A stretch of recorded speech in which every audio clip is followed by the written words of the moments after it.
I also welcome this bill, which will bring about a major modernisation of the electoral system. And I want to commend Minister Darragh O'Brien for his sterling work on this matter since he took office, has progressed this at pace. Minister of State in his department, Minister Malcolm Noonan, and also the members of the teams, including Kevin Dillon and others who have contributed significantly in the backroom team to putting this legislation together. It is a very necessary bill, very necessary piece of legislation to modernise and reform the entire tapestry of electoral rules and electoral laws that we, as well as politicians, are quite familiar with, but the public need to be even more familiar with in the pursuit and participation in our democracy. And I want to pick up on a point that Deputy Callahan made just now, in terms of whether democracy can be taken for granted, and I believe firmly that it cannot. I think if you look around the world, there is a threat to democracy actually emerging. It was interesting, the recent call between President Biden and the President Xi Jinping of China after the Ukraine crisis didn't touch so much on the immediate events in Europe. After it moved on from that, to talk about whether autocracies or democracies would prevail at a global level is very much the Chinese view, and possibly the Russian view as well, that autocracies or technocracies will become the predominant form of governance over and above democracies. I think it's a bit of a reality check, or a bit of a check to all of us in the democratic world, to say that we need to protect freedom, we need to protect democracy. Democracy begins at home, and we're doing it today at the passage of this bill, but it's something that we cannot take for granted. I also note there was a text I read which had great influence, Guns, Germs and Steel, in the same category as Sapiens and similar books about, I suppose, development of civilization. And the warning is put there by Jared Diamond. He looks at how technology evolved and why did the Incas lose, the Aztecs lose, the South Sea Islanders lost, the British Empire eventually crumbled, the Mongol Empire, all empires came, strode colossus before them, and then actually ultimately collapsed. And it was because superior technology came along. Whether that technology was steel, whether it was the power to do shipbuilding, whether it was the power to communicate, whether it was the power to vaccinate against infectious disease, and in the modern era, data. And technology is that secret weapon, which has been weaponised, unfortunately, by hostile actors in many, many states. And we must remain alive to that, we must remain alert to that threat, and we must respond to it. And I commend again the Minister and his team for doing so in the course of this bill, because that's what it's about. Because if we don't, you hunt or be hunted. And you know, democracy is not about to be hunted out of existence, I think, on this government's watch, and on my watch, for anything that I can do about it. Moving on to the provisions of the bill, the electoral register has been discussed several times in debate already, and any of us that are familiar with the register, as most of us I think will be in the chamber, have already seen, and it's already been given significant commentary. My own constituency of Kildare North is a commuter belt. People tend to come and go. They spend a couple of years, perhaps they move back down home to the country, perhaps they move up into Dublin further, and again the register would have huge anomalies. And actually it's at the stage when people do move address, I almost caution them. I say, well, don't take off the old address, because you might end up, it's better to have two entries than none, because you could very easily try to register the new address and move across, but our registers are not based on reality, and we all know that. And God love the local authorities who try their best, and they usually have one person in the franchise department who has 100 other tasks, trying to manage it, trying to make it work, and struggling badly.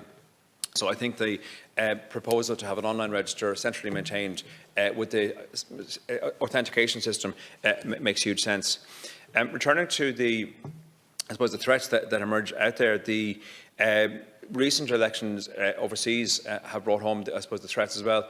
We saw in the UK Brexit referendum quite recently how the role of social media, the role of hostile actors, that's hostile state actors as well as individuals.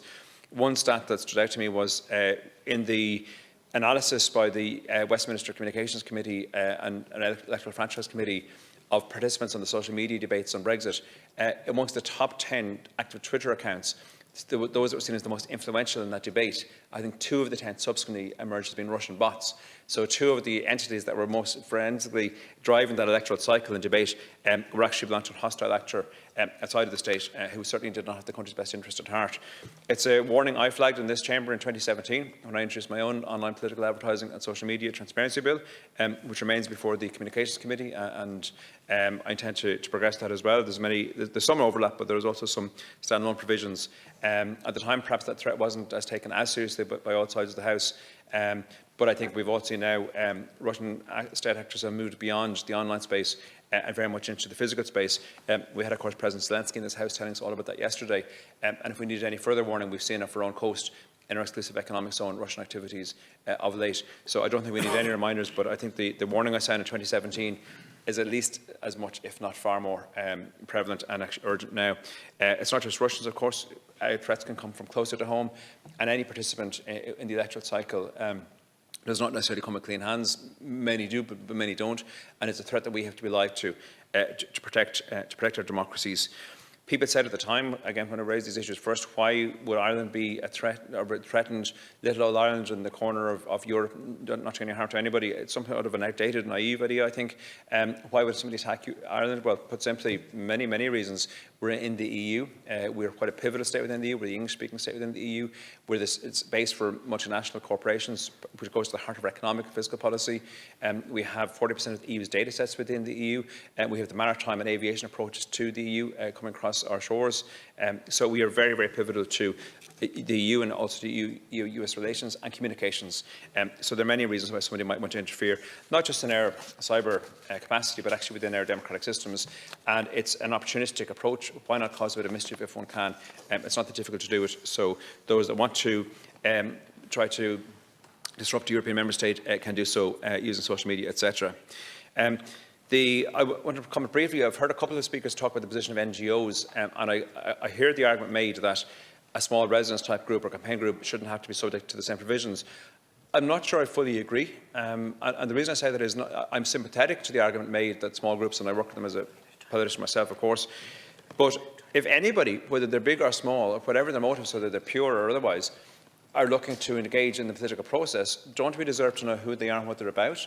If it's a residents' association for the development or against the development or for this vote or that vote, be it on the local authority, be it in this chamber, be it in the European Parliament, be it whatever it happens to be, my own view, I think, take a broad brush. And that's who's afraid of transparency. Put your best foot forward. Let us know who you are, what you have to say. I think the electorate and those affected can make up their own minds. I do agree it should not be overly burdensome, but at the same time, I wouldn't exclude certain groups altogether either, just because they happen to be a small group or community-based group. The electoral acts have already been mentioned. When I was researching the Social Media and Online Transparency Bill, I found there were up to 40 provisions on the 1992 Act, primarily, and the 1992 Electoral Act.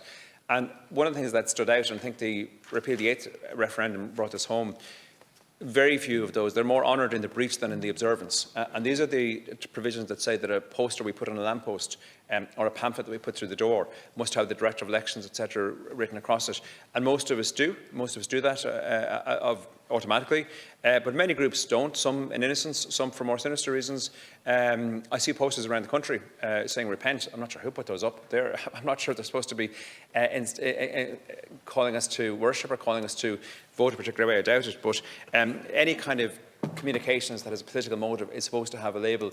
And again, in the repeal referendum, it came to light that people tried to protest because there were campaigns on both sides, for and against repeal, erecting posters and putting up literature, putting it out, and nobody quite knew how to make a complaint if it wasn't properly flagged, if it wasn't properly signalled, if it didn't have the required notices on it, which are required under the Electoral Acts.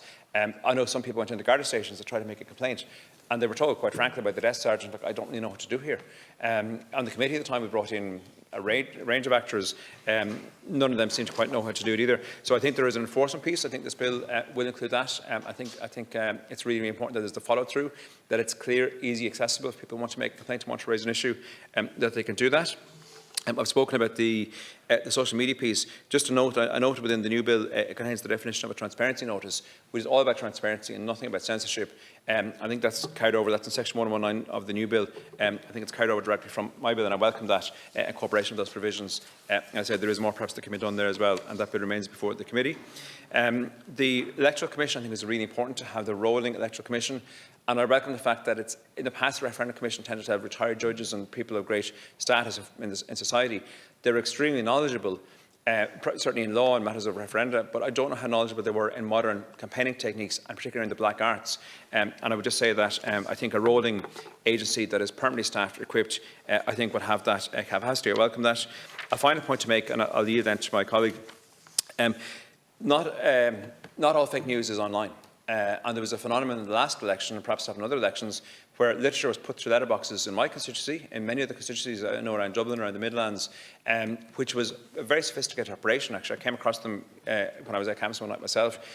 Boxes upon boxes of black and white literature in the boot of a car, manufactured to look like an amateur operation, but actually quite sophisticated, quite professional, And when I saw the tens of thousands within a box in the boot of a car, I really wondered, it was something that was set up to look like an amateur operation, but actually quite the opposite. I know colleagues in other constituencies reported the same. It was actually Fianna Fáil literature as it happened, so we have to ask who benefits from that. We have to ask, well, whose interest is it to put out a particular message, perhaps people in tight races in particular constituencies, but it was replicated across the country. And I'll conclude on this point. I think we need to know who has what in terms of assets and in terms of spending power. And we're all regulated as individual politicians, as candidates at elections, and the registered members' interests. We don't have a register of political parties' interests, to my knowledge at least. Parties that have huge property portfolios, parties that have assets both at home and offshore, parties that have huge staffing resources to call upon. I think we need to know that we need to have equality of arms, we need to have transparency, and I would ask the Minister to consider that as an option for this bill, because I think we need to know it needs to be a level playing field. Democracy is not for sale. I think it's really important that we make that point. Thank you.